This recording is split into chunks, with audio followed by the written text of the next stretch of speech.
Imagine waking up one day and realizing that every choice you've ever made, every action you've taken, every moment you've lived, has been shaped by an invisible force you can neither see nor escape. You've been walking through life, but there's a heavy weight in the air, something intangible, lurking beneath the surface of your consciousness, guiding your decisions without your awareness. You've been conditioned to believe that you're free, that you make decisions from a place of autonomy. But suddenly, in the quietest moment of reflection, you begin to doubt it. What if you're not free at all? What if, instead of being a sovereign individual, you're a prisoner of a long-forgotten philosophy? And what if that philosophy, the one that has shaped the modern world, is not one of power, strength, and liberation, but one of submission, guilt, and weakness?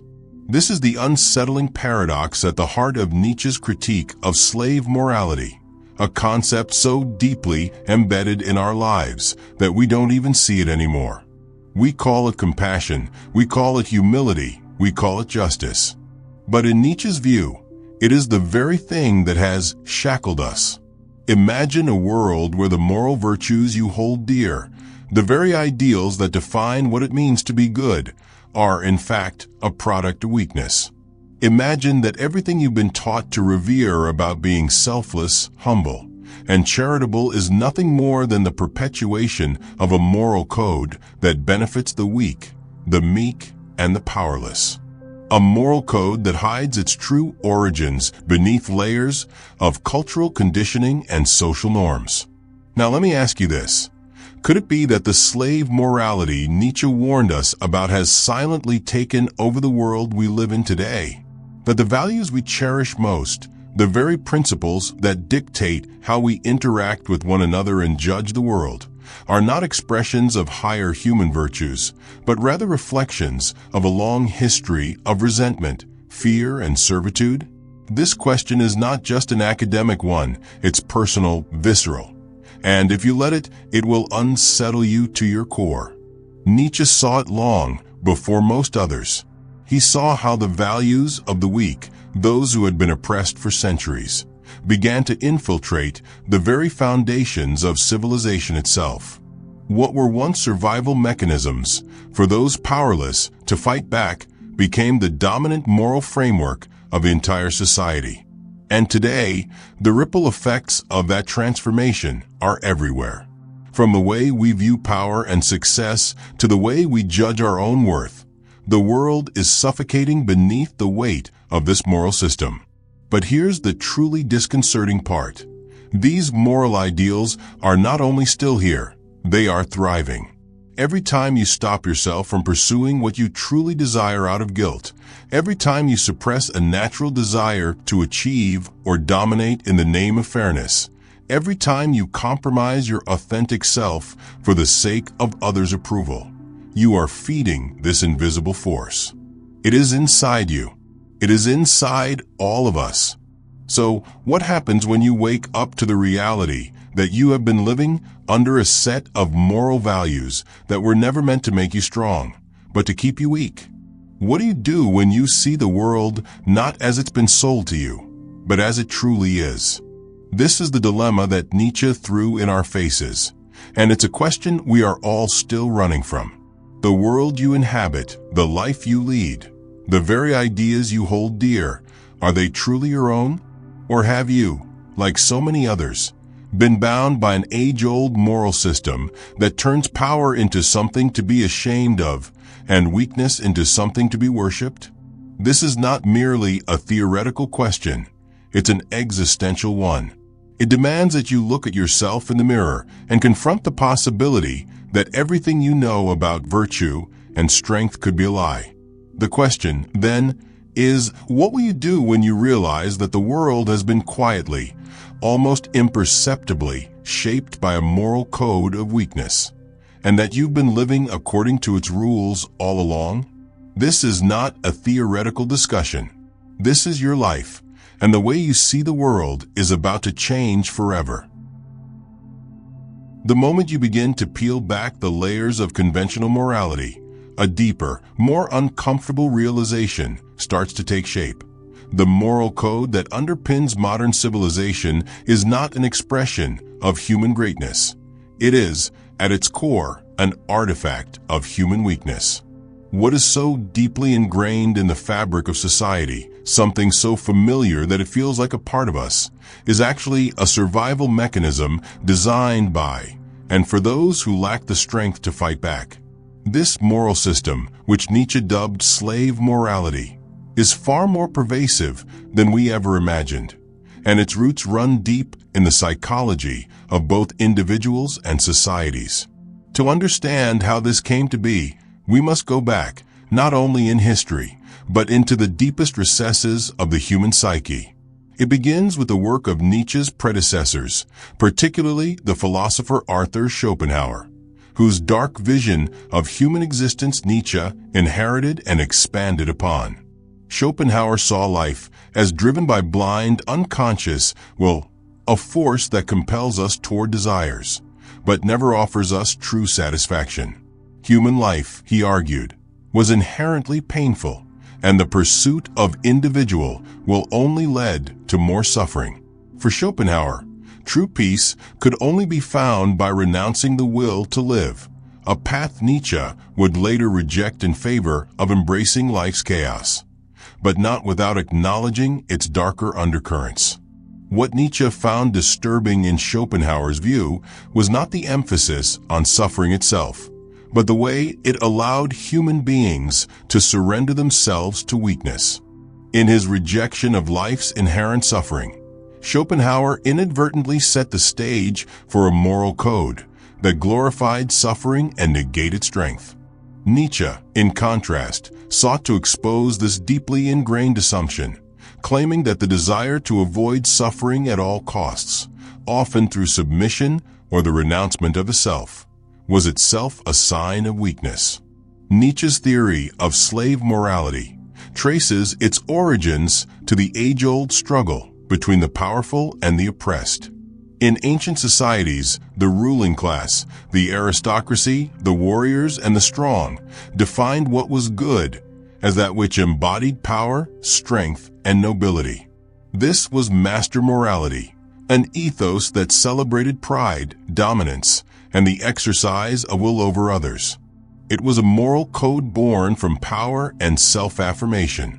But then, the oppressed masses, those who lacked power, the slaves and the lower classes, began to revolt, not with force, but with a new moral vision. This vision, Nietzsche argued, was rooted in resentment, a resentment born from their inability to fight back against the ruling classes.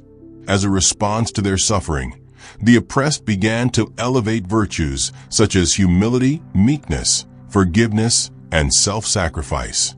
Where the masters had embraced power, the slaves glorified weakness. They redefined what was good and virtuous, making qualities that were traditionally seen as signs of weakness, submission, forgiveness, and passivity, appear as moral triumphs. This inversion of values, Nietzsche believed, was one of the most subversive events in human history. By reframing weakness as strength, the oppressed were able to maintain their dignity and identity in the face of overwhelming power. But here's the rub. The slave morality that emerged from this inversion was not an expression of authentic moral progress, but a defense mechanism. It was a way for the powerless to assert themselves in a world where they had no power to alter the material conditions of their lives. It was a tool of survival, not a path toward greatness. And over time, as religions like Christianity spread, this slave morality became institutionalized, embedded into the very fabric of Western civilization. The psychological consequences of this moral shift are profound. It's not just that we are taught to value compassion and humility, values that Nietzsche himself did not dismiss entirely, but that these virtues have come to dominate our sense of self-worth. Our identity is shaped not by what we are capable of achieving, but by our ability to humble ourselves and serve others.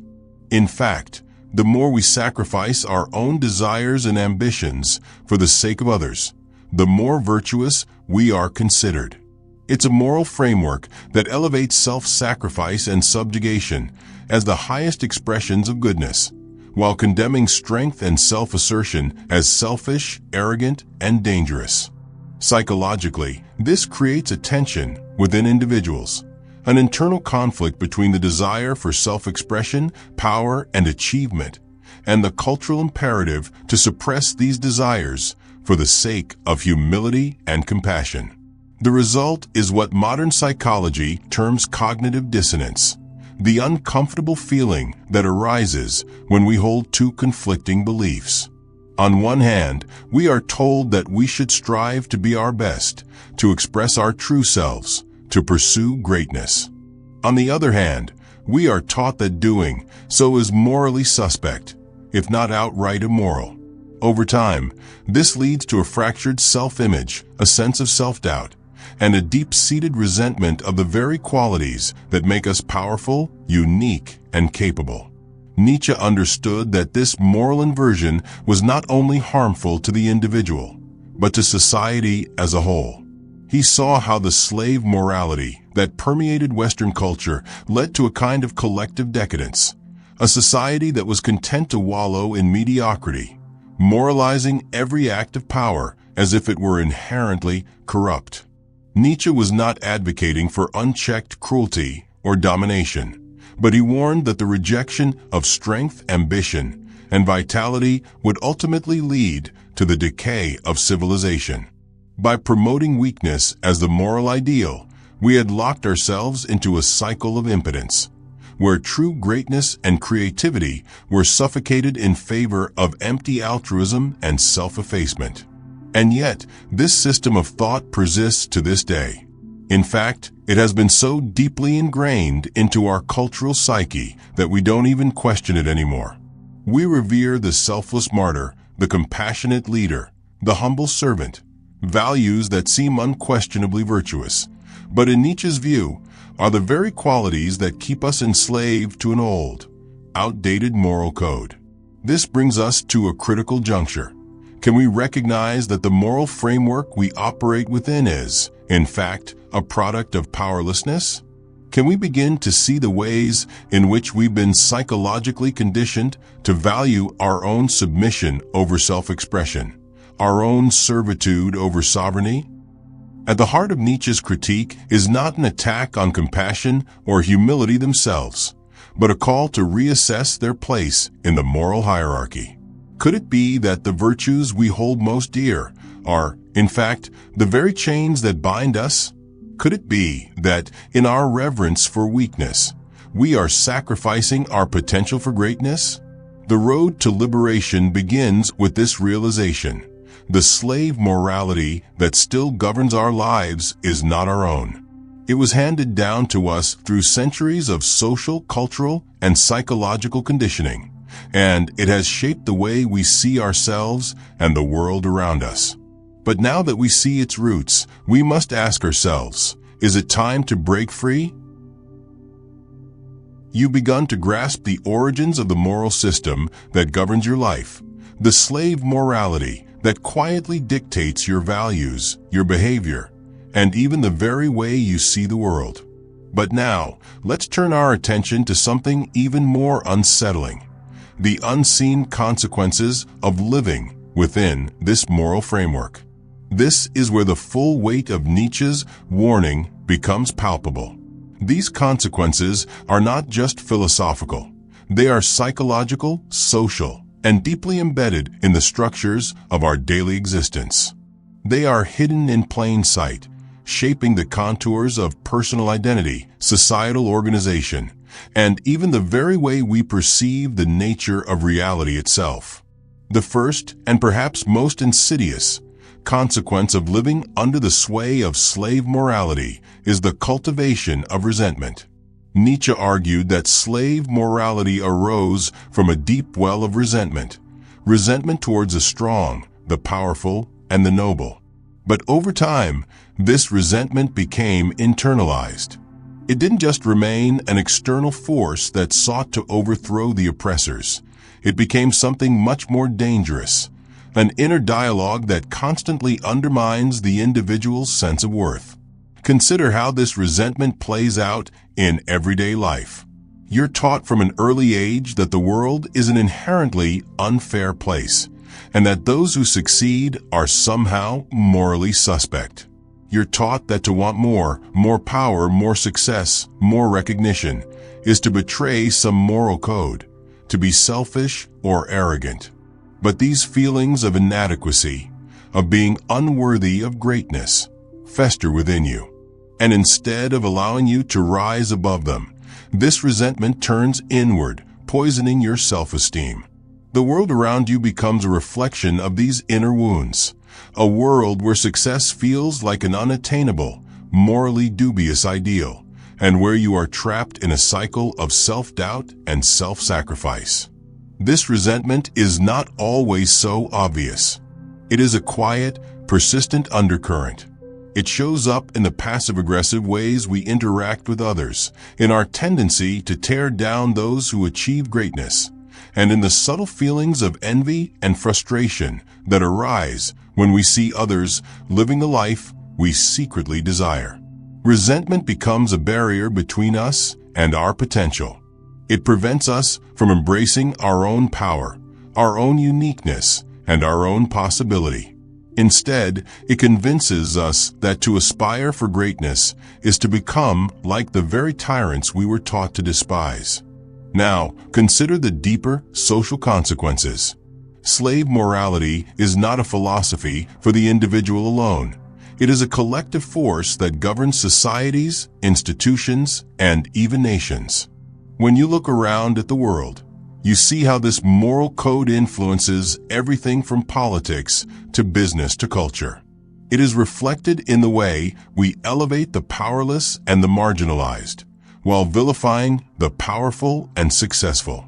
It is present in the way we prioritize equality over excellence, in the way we strive to level the playing field at the expense of the exceptional.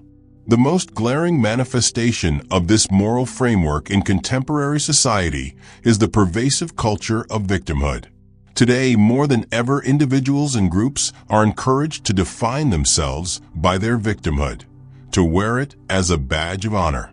To be a victim, in the context of modern moral philosophy, is to be morally superior, to have suffered, to have been oppressed, to have endured injustice. These are now considered the ultimate virtues. This is the culmination of slave morality at its most toxic, a society where suffering and weakness are elevated above strength, where the one who suffers most is the one who is most revered. But there's a deeper irony here. In elevating the victim, we have devalued the victor. In championing those who suffer, we have effectively created a culture that punishes ambition, success, and personal achievement. It's not that suffering or empathy are inherently bad. It's that, in elevating weakness as the highest virtue, we have severed the connection between strength and greatness. The result is a society where mediocrity is rewarded, where success is viewed with suspicion, and where the pursuit of individual excellence is slowly strangled under the weight of collective guilt. Let's now turn to a psychological phenomenon that further illustrates the unseen consequences of this moral system: cognitive biases. Our brains are wired to conform to social and cultural norms, and the norms of slave morality are deeply ingrained in our psychological makeup. The mere act of questioning these values feels uncomfortable, even dangerous. This is due, in part, to the powerful psychological mechanism of social validation. When everyone around you believes in the same moral system, when society pushes the idea that the good person is the one who sacrifices for others, you begin to internalize these values. Over time, they become part of your very identity. One of the most pernicious cognitive biases in play here is the just world hypothesis. This is the tendency to believe that the world is inherently just, and that people get what they deserve.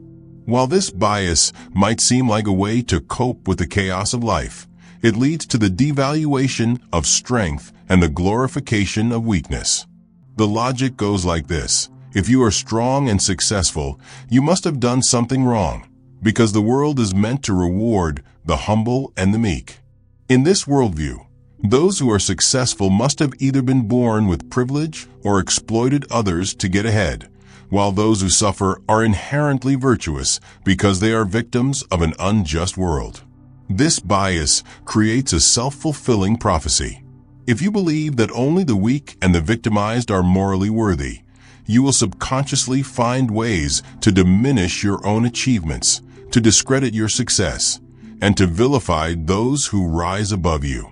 At the same time, those who do achieve greatness may begin to feel guilty for doing so. They are taught to feel ashamed of their power, their ability, and their ambition. This, in turn, feeds into a culture of mediocrity, where excellence is seen as a threat, and true achievement is squashed under the weight of moral conformity. There is also a profound neurological element to this. The brain, by nature, is geared towards avoiding discomfort and seeking social acceptance. This leads to a phenomenon called social contagion, where ideas and behaviors spread through social groups like a virus. When slave morality is dominant, it becomes part of the cultural fabric, and it is reinforced not only through language and social interaction, but through the very neural pathways that shape our behavior. We learn to feel shame, guilt, and self-doubt in response to strength and success, and these emotions are wired into our very nervous system. So, what do all these psychological forces, social patterns, and cognitive biases add up to? They create a world where power is hidden in plain sight. It is a world where those who are truly capable of greatness, who could lead, inspire, and transform the world, are trapped by the very moral values that society has taught them to uphold. It is a world where strength is seen as suspect, and weakness is given a moral license to rule. And in this world, the greatest tragedy is not the suffering of the powerless, but the self-imposed imprisonment of those who could rise above, but instead suppress their potential in favor of conforming to the moral code of weakness. The consequences of this system are profound and inescapable, but they are not inevitable. Before we can break free, we must first see these consequences for what they are: subtle, pervasive, and deeply entrenched in the fabric of society. It is only by recognizing how these forces control us, how they shape the very way we think and live, that we can begin to reclaim our power. But the journey to freedom is not an easy one. It requires courage, self-awareness, and a willingness to confront the deepest parts of our psyche. But perhaps, just perhaps, the path to liberation begins with this awareness, and with it, the possibility of breaking free. Imagine standing at the edge of a vast, seemingly endless desert. Behind you, the walls of the city, where you've lived your entire life, are crumbling. You've known the city's ways, its rules, its routines, its moral codes. You've spent years being shaped by it, its values seeping into every fiber of your being, telling you how to live, what to believe, how to be good.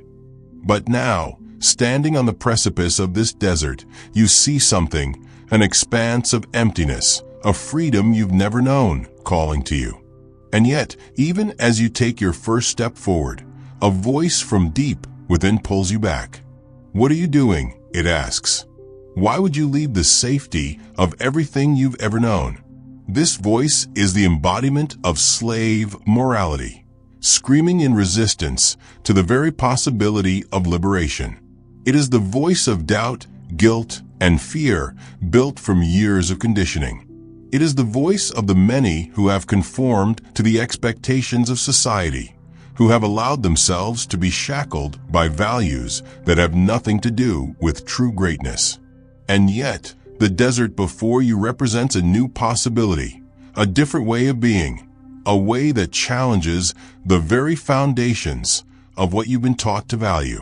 Breaking free from the chains of slave morality is not an easy task.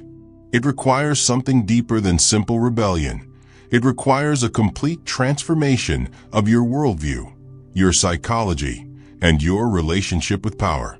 Nietzsche spoke of the Übermensch, the Overman, or Superman, as an ideal of human excellence, a figure who transcends the moral constraints imposed by slave morality. This individual does not cower in the face of power, but embraces it, not to oppress, but to assert their own will, their own creativity, and their own potential. The Übermensch creates their own values and lives by them, not because they have been conditioned to, but because they are authentic to who they are. The first step in this rebellion is an act of profound self-awareness. You must come to terms with the fact that much of who you are, the thoughts you think, the choices you make, the actions you take, are deeply influenced by a moral framework you never chose. Slave morality has become so ingrained in your psyche that you no longer recognize it for what it is, a system of values designed to keep you small, to make you afraid of your own power, and to glorify submission over self-assertion. This recognition is not easy. It involves confronting your own complicity in perpetuating the very system that has kept you imprisoned. It means acknowledging that many of the feelings of guilt, shame, and self-doubt you experience are not natural, but cultural products designed to keep you weak and dependent. Once you recognize the influence of slave morality, you must begin to question it, deeply, rigorously, and without compromise. You need to ask yourself the hard questions. What values do I truly hold? Where do my beliefs about compassion, humility, and self-sacrifice come from? Do they serve my highest potential, or do they keep me from becoming the person I am capable of being? This process of questioning is not an intellectual exercise. It is an existential one. It requires that you examine your entire life, from your relationships to your career to your sense of self-worth. You must dig into the deepest corners of your mind and confront the assumptions you've held as truths without ever truly questioning them. Breaking free from the grip of slave morality also means reawakening your sense of personal power. Power, in Nietzsche's view, is not something to be ashamed of. It is an inherent part of life itself. The will to power is the drive that motivates us to create, to strive, to achieve, and to become more than what we are. But in a society that condemns strength and promotes weakness, this will to power has been twisted into something negative, something to be repressed. To break free, you must reclaim this power and learn to channel it into constructive, life-affirming pursuits. The key to liberation is the realization that power is not a zero-sum game. The successful, the strong, and the creative do not take power from others. They create new realms of possibility. The Overman, Nietzsche suggested, is someone who doesn't seek to dominate others, but to transcend the moral limitations that have been imposed on them. Power, in this sense, is not about oppression. It is about self-overcoming. It is about refusing to be defined by the past, and instead choosing to create new possibilities for your life. This means pursuing your ambitions without apology, embracing your desires without guilt, and expressing your authentic self without fear. The next stage of this rebellion is to begin creating your own values. You must reject the good and evil dichotomy that has been thrust upon you. In Nietzsche's eyes, these terms are hollow. They are social constructs designed to uphold the status quo, to maintain the power of those who benefit from the moral system of weakness. Instead, the Übermensch lives by their own set of values, values that reflect their unique strengths, desires, and vision for life. To create your own values is to embrace your individuality fully, to reject the idea that you must conform to the expectations of society, family, or religion. It is an act of radical self-affirmation. This process is not without its difficulties. As you begin to assert yourself and live according to your own values, you will encounter resistance from others, yes, but also from within yourself. The remnants of slave morality will persist, attempting to drag you back into the comfort of familiar guilt and shame. But the act of rebellion is not a single moment. It is a continual process of self-overcoming. Each day, you must confront the moral forces that seek to weaken you and choose, once again, to step into your power. The journey to freedom is not a straight line. It is fraught with doubt, fear, and inner conflict. But it is the only path that leads to true greatness. Throughout history, the most revolutionary figures, those who reshaped culture, who broke through the barriers of what was considered possible, were those who rebelled against the constraints of the moral systems that governed their time. They were visionaries, creators, and warriors of the spirit. They were, in Nietzsche's terms, the Übermensch. And in their footsteps, we too can find the courage to create new values, to embrace our strength, and to live lives that are not dictated by the inherited moral code of weakness. But there is a deeper lesson here. The rebellion is not just against society or culture. It is against your own inner resistance. It is against the small, frightened voice inside you that tells you to stay safe, to stay small, to conform. It is against the idea that you are not worthy of greatness, that power is something dangerous or corrupt. The rebellion is, above all, a rebellion against your own self-imposed limitations.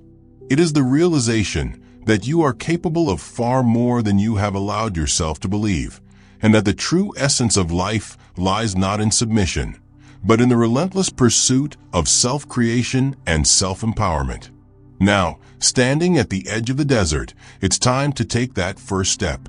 The city behind you may crumble, but in its place, you will find the possibility of a new life, a life lived on your own terms, by your own values, and in the pursuit of your highest potential. The rebellion has begun. The sun is setting over the desert, and you've walked for what feels like an eternity. The harsh winds have sculpted the land into strange, beautiful formations, vast stretches of sand that seem to ripple and undulate beneath the weight of the sky. The landscape is barren, yet there is something deeply liberating about it. For the first time in your life, you feel free. You are not constrained by the rigid moral codes that governed your existence before, not shackled by the fears and doubts that once held you back. The world is open to you, filled with infinite possibility. And yet, as you walk on, there's a question that begins to stir deep within you. What now? What is the ultimate truth that lies beyond the rebellion, beyond the breaking of chains? What does it mean to live a life untethered by the values of slave morality? In this vast, empty desert, where do you go from here? It is in this moment, this very moment of clarity, that you begin to understand the essence of Nietzsche's message. The truth, as Nietzsche saw it, is that life itself is a constant process of becoming. It is not something to be defined, not something to be trapped in a static set of values or beliefs. Life is a journey of creation, an eternal dance of growth, destruction, and rebirth. To live authentically, to truly embrace freedom, is to constantly affirm this process of becoming, to never settle into complacency or satisfaction. It is the realization that you are not bound by any fixed identity, by any set of social expectations, or by any past moral code. You are not the product of your upbringing, your culture, or even your past choices. You are the creator of your own existence, and every step you take is a new act of self-creation. And this is the ultimate truth. To live authentically is to embrace the eternal struggle, the eternal becoming, and to never allow yourself to be defined by any external authority, whether it is society, religion, or your own internalized guilt. You are the architect of your destiny. This is the freedom Nietzsche envisioned. Not freedom in the superficial sense of escape, but the freedom that arises from the full acceptance of life's chaos and beauty. It is the freedom to create without restraint, to live without fear, and to become the person you are meant to be, without apology or hesitation. But there is something deeper in this truth, something far more profound. It's the realization that once you have transcended the chains of slave morality, once you have liberated yourself from the values that glorify weakness and submission, you are not alone in this process of becoming. The Übermensch, the Overman, is not an isolated individual. He is part of something much greater, a collective transformation of humanity itself.